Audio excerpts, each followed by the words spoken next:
Alam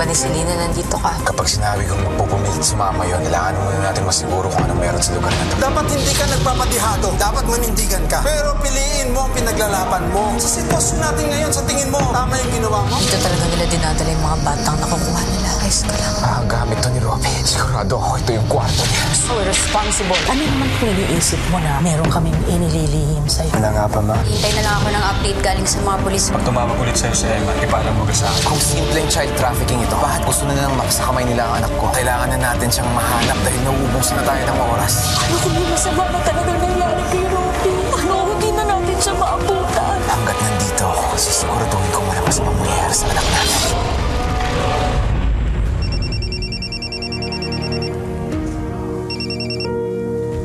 Sam, Marcelo, asan ka? Ilang araw ka nang awala. nag-email ako kay Francisco. Nagpaalam ako.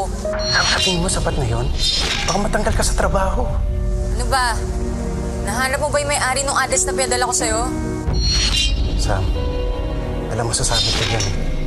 At hindi lang ikaw, pati ako. Yun lang ba ang iniisip mo, yung posisyon mo? I take full responsibility for this. This is for Eman. Baka nakakalimutan mo, ikaw naman. Oh. Parang wala naman tayong pinagsamahan. Dati nating leader yun. Ilang beses niyang niligtas ang buhay natin. Teka lang, Sam, ha? Sa pagkakatanda ko, buhay mo lang ang iniligtas niya. O sige, ganito na lang Marcelo, ang isipin mo, buhay ng mga bata ang ililigtas natin. Kailangan natin kumilos bago mahuli ang lahat. Naiintindihan mo ako?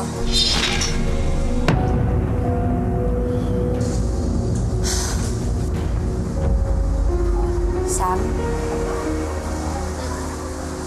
Pwede ba kitang makausap? May sharp increase ng child abductions sa bansa. No ransom demands.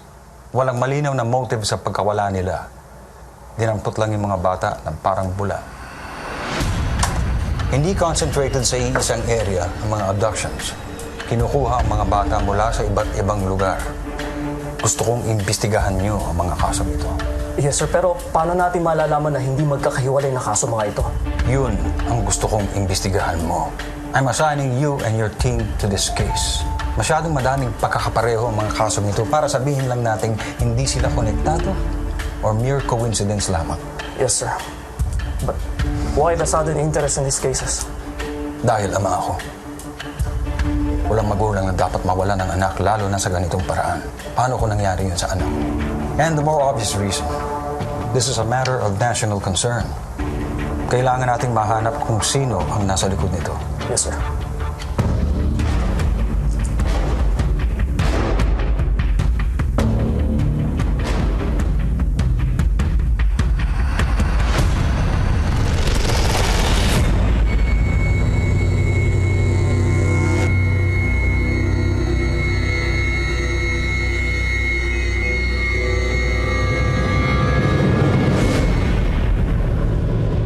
Sam, gusto ko lang talagang magpasalamat tsaka humingi din ng sorry. Sorry. Sorry kasi nung umpisa, nagduda ako sa motibo mo. Anong motibo? Inisip ko na gusto mo lang makisali sa kaso.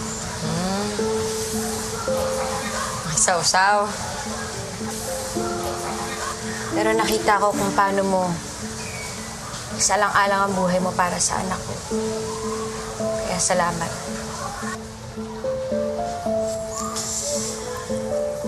Wala yun. Ikaw nga eh. Bilib ako sa'yo, hindi ka sumusuko. Siguro kung may anak din ako ngayon, gagawin ko lahat para sa kanya. Ikaw nga, hindi mo kaano-ano si Robbie pero handa mo isang kala ng buhay mo para sa kanya. Siling parte to ng trabaho ko. Tungkulin ko to bilang alagad ng batas. Pero syempre, bukod pa doon, nangako kay Eman. Sabi ko, hindi masasaktan yung pamilya niya. At pag nangako ako, tinutupad ko yun. Swerte si Emma, nandyan ka. Sana magkaroon pa siya ng mas maraming kaibigan katulad mo.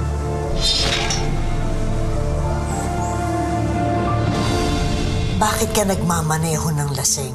Magpasalamat ka walang nangyari sa'yo. Paano kung naka-aksidente ka ng iba? Stop nagging me, ate.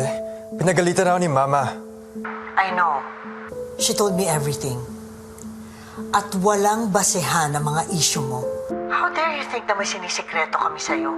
You know that everybody's just stressed out sa lahat ng nangyayari. Alam mo yun, di ba? Kaya nga gusto ko tumulong, di ba? Magpahinga ka. Yun ang asikasuhin mo. Besides, you're training for the finance department. That's a start. Malaki ang maitutulong mo sa negosyo. You know that's not what I want to do, ate.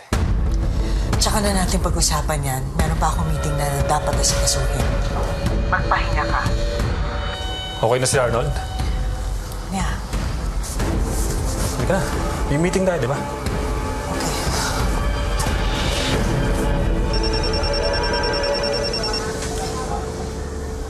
Dali lang, kailangan ko lang sagutin. Marcelo, Sam, nakita ko na yung may-ari ng property. Kaya lang ayon sa nakausap ko, matagal na raw siyang nasa abroad. Eh, wala siyang pamilya dito kaya matagal nang inabandon na yung bahay na yun. Pero pilit kong hinahanap ang kontak niya. hanapin mo na kaagad. Kailangan mahanap yan sa lalong madaling panahon. Sam, yun naman yung ginagawa ko eh. Kaya lang baka sumabit na ako dito ah. Gawin mo na lang. Akong bahala sa'yo.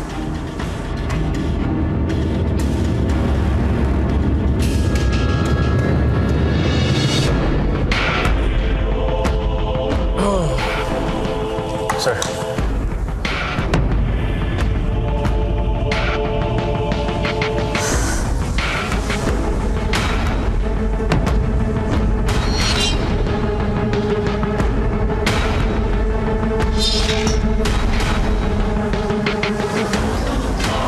Ano yan?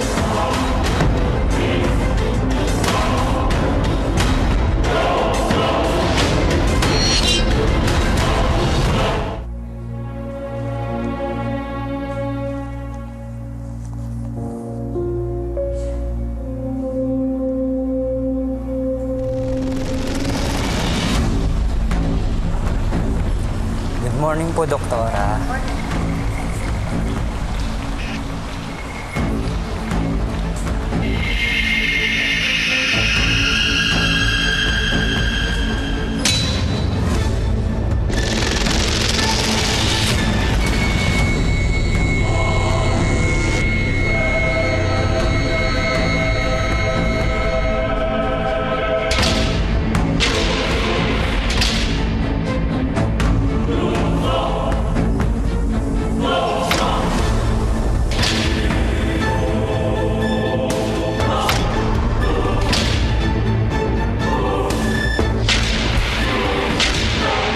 Magandang araw po, Doktor.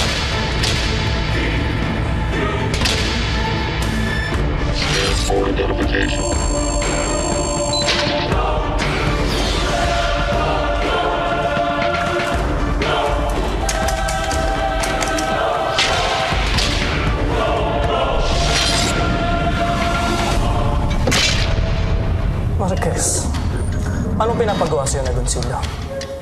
Sir, may pinapacheck lang po siya sa akin isang property. Sinusunod mo naman. Kaso ba natin yan? May mga kaso tayong dapat hinaharap. Pero mas inuuna mo pa ang mga inuutos sa'yo ni Agoncillo. Ano to?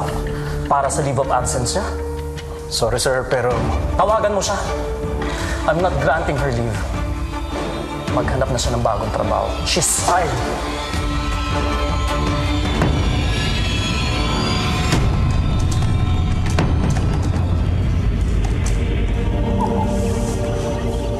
Good afternoon po, Doktora.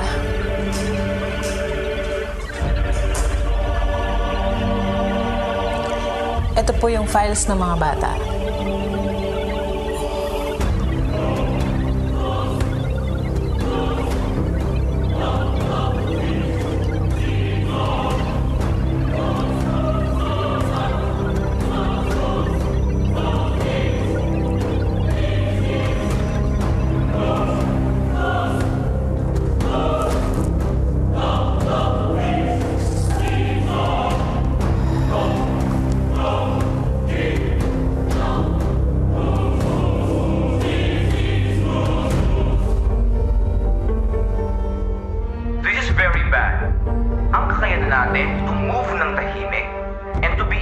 ipon.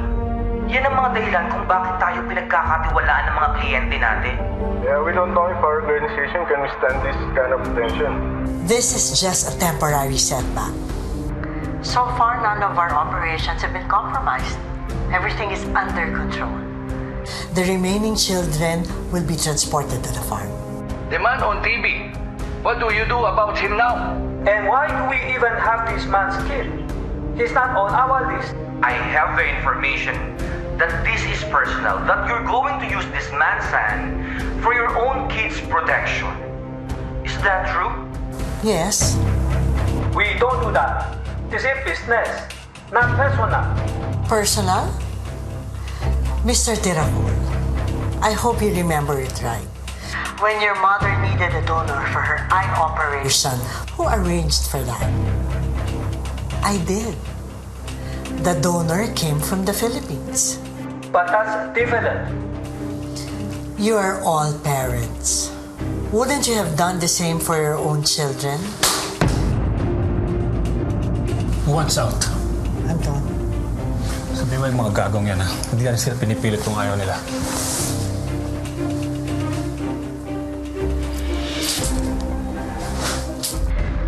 You need us more than we need you. And how dare you say that our organization is just business? We are all here for our families.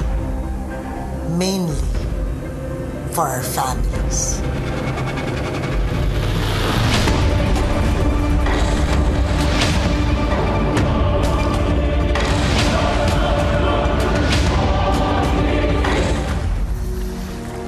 Haranea. Wala eh. School lang siya sa ibang bansa eh. Walang links dito sa Pilipinas eh. Pero bakit siya isusulat ni Robbie? Fred, sulat ba talaga ni Robbie yan? Hindi yan nililigaw lang tayo ng mga dumukot sa kanya? Hindi. Sulat niya to. May gusto siyang sabihin sa atin. Kailangan lang natin malaman kung ano. Ito ang susi para mahanap natin si Robbie.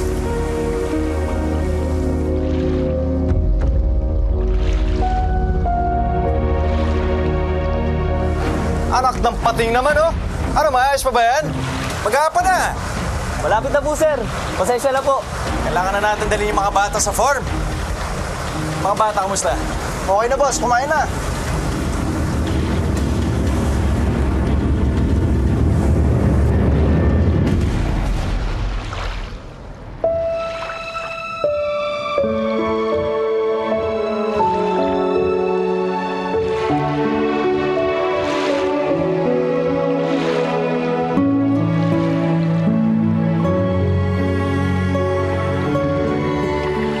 Daddy, nasaan ka na? Dumating ka na.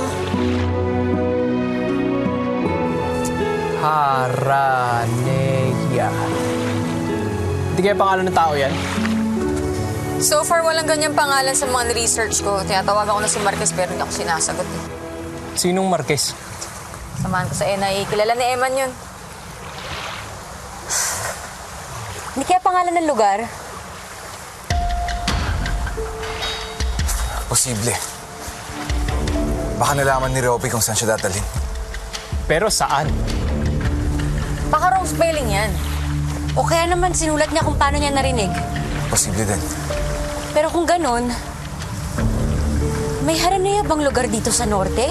Pagkakaalap ko, tagal na namin ni Eman dito. Wala pa ako naririnig na lugar na ganyan. Taga dito si tatay. Alam niya kung ano ibig sabihin na. I am so relieved na okay na kayong dalawa. And I think okay na rin si Arnold physically. Bakit kasi ayaw niyo pa sabihin yung totoo sa kanya, Ma? No. Hindi pa siya handa, Mama. I agree. Now tell me, how did the meeting go with our partners? They were just worried, Mama. But everything's taken care of. Mabuti naman at nagampanan ng ayusin ang gusot sa ating mga partners.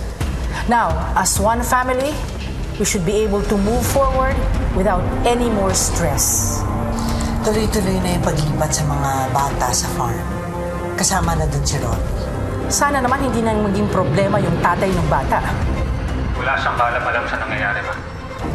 For now, do not underestimate the man, Anton. Remember, dati siyang top agent ng NIA. Pwede naman kasi natin ipaligpit na yun eh. Ako na lang mismo gagawa. No! Killing the father of the kidnapped boy will only draw attention. Pagpepiestahan na niya ng mga media at ng mga pulis, lalo na yung mga pulis na hindi natin kakampi. Okay. Sige, ako nang bahala kay Eman. Malalaman ko naman yung mga susunod yung plano eh. Ang importante ngayon, mailayo natin siya sa paghahanap kay Robby. Anak, mabuti naman na patawag ka. Matagal ko na hinintay yung tawag mo eh. Ano, kumusta ka na ba? Ayos lang naman ho ako, Tay. Saan ka na ba ngayon? Saan ka ba tumutuloy? Sino ba kasama mo? Tay, ayos lang ako. Kumusta kayo ni Bernie? Ayos lang kami yung kapatid mo. Medyo nalulungkot, nag-aalala dahil malayo ka na nga sa amin. Teka muna, kumusta na ba yung apo ko, ha? Hinahanap pa ho namin, Tay. Tay, may alam ba kayong Haranea? Haranea? May nakita ko kasi kaming bahay. Doon tinago si Robby kaso hindi na ho namin naabutan. Pero may iniwan na pa niyo si Robby. May nakasulat. Haranea. Tito Nick, pakiramdam po kasi namin dun ho dadaling si Robby. Pero mukha hong mali yung spelling niya. Mali ho kasi yung pagkakasulat o baka naman po sinulat niya kung paano po niya narinig. Haranea. Baka Haranilla. Yan ang alam ko, Haranilla Fishport. Malapit yan sa Rosales.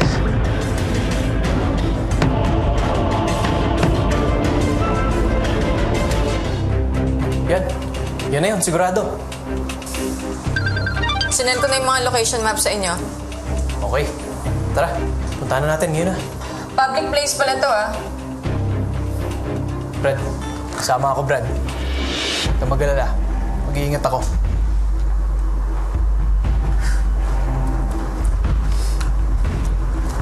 Huwag mo sabihin hindi pa rin ako pwedeng sumama. Sige. Marunong na akong gumamit nito.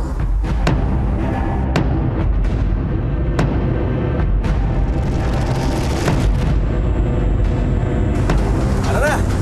Anong oras na? Kailangan na natin umalis. Boss, ayos na yung makina. Sige, dali na yan. Tara na.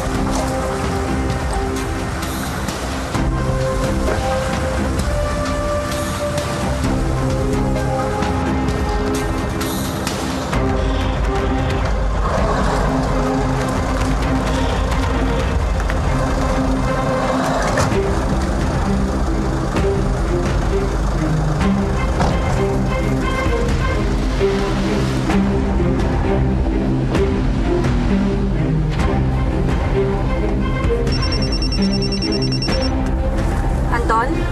Hello, Celine. Celine, papunta na ako dyan. Hindi, wala na ako sa hotel. May pupuntahan kami ngayon eh. May nalaman kami kung saan nila tinatago si Robby. Saan daw? What's happening? Haranilla Port.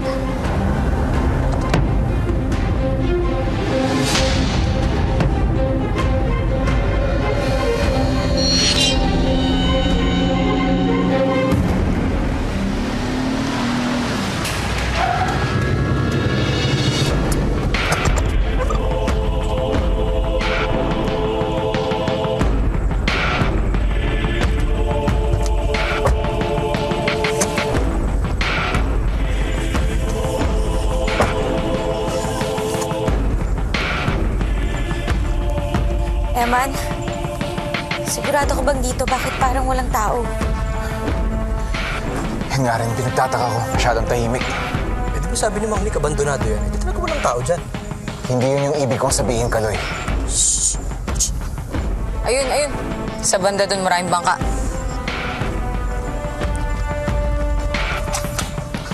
Ilang beses nang nasundan ni Emma ng truck natin. Kaya nga eh. Tapos ayaw niyo pang ipapatay. Magtatalo na naman ba tayo? Ano nang gagawin natin? Paano natin sila mapipigilan? Paano kung magsumbong niya sa mga pulis? Hindi yung gagawin ni Eman. Sigurado ka? Hindi siya basta-basta nagtitiwala. Ilang beses na yung tiraydor ng mga kasama niya. Hindi lang ngayon, pati noon. Ako nang gagawa ng paraan. Paano?